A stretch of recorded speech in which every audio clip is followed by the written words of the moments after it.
কবরের ভিতরে দেখা কোনো জিনিস আযাবের প্রমাণ করে না বা শান্তির প্রমাণ করে না। নবীদের কবর খোলা হয়েছে, সেখানে যেটা পাওয়া গেছে সেখানে শান্তির কিচ্ছু পাওয়া যায়নি। জান্নাতে যে আরামে আছে না, আরামে থাকতে গেলে জান্নাতে যে সব জিনিসপত্র একটাও পাওয়া যায় না, ওই সেই নবীর কবরের নবীর দেহ আছে এরকম। কয়েকজন সাহাবীর কবর মানে খুঁড়তে হয়েছে স্থানান্তর করার জন্য।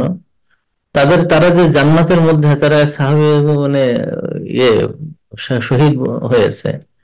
আর যার শাহাদাতের ব্যাপারে আল্লাহ রাসূল নিজেই সাক্ষী দিয়েছেন সে জান্নাতে, তার কবরও ওই জান্নাতের সরঞ্জামাদি দেখা দেখা যায় না। এবং আল্লাহ তাআলা যে বলেছেন তারা জান্নাতের খানা খায়, তার কবরের ভিতরে কোনো খানার সন্ধান পাওয়া যায় না।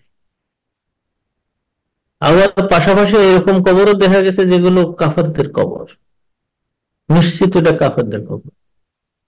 তো ওটা খুঁড়তে হয়েছে কোনো কারণে, খুঁড়ে আজ পর্যন্ত কোনোদিন দেখা যায় না যে ওখানে আগুন আছে, ওখানে বড় বড় লোহার পেরেক আছে, কিচ্ছু দেখা যায়।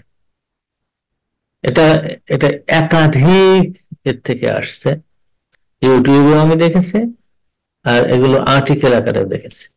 যারা এ সম্পর্কে পড়াশোনা করেছেন লিখেছেন তারা কোরআন এবং হাদিসের মধ্যেও তাই বলে যে ওই বারজাখের যে জীবনটা, কবর থেকে হাসর পর্যন্ত, এই জীবনের যে শাস্তি অথবা আরামটা, এটা হলো বারজাখের মধ্যে আমাদের চোখের অন্তরালে, কেউ জানে না। আমার রাসূল সাল্লাল্লাহু আলাইহি ওয়াসাল্লাম কবরের মধ্যে কিভাবে আছেন তাও আমরা জানি না। তিনি তো জীবিত, কিন্তু সেই জীবনটা কোন জীবন, এই জীবনের মতন কিনা তাও জানি না। যারা শহীদ তারা তো কবরে জীবিত, তারা কোন জীবিত, এই যে বর্তমান জামানার আমাদের যে দেহর জীবন, এই জীবনে নাকি অন্য কোনো জীবনে তাও জানি না। এটা বারজাখের মধ্যে, বারজাখ শব্দের অর্থ হলো আড়াল করা, আড়াল করা হয়েছে। কবরের ভিতরে ওই সমস্ত প্রাণী, যে প্রাণীগুলো সাধারণত মাটির নিচে থাকে, এ থাকায় আযাব বোঝায় না। সাপ, ব্যাঙ, কুচে, কাঁকড়া, পিঁপড়া, এই যা কেঁচো, এগুলো আযাব বোঝায় না। কবরে যে আযাব হয় সে আযাবের জন্য পিঁপড়ে দিয়ে আযাব হবে কোথাও লেখা নেই।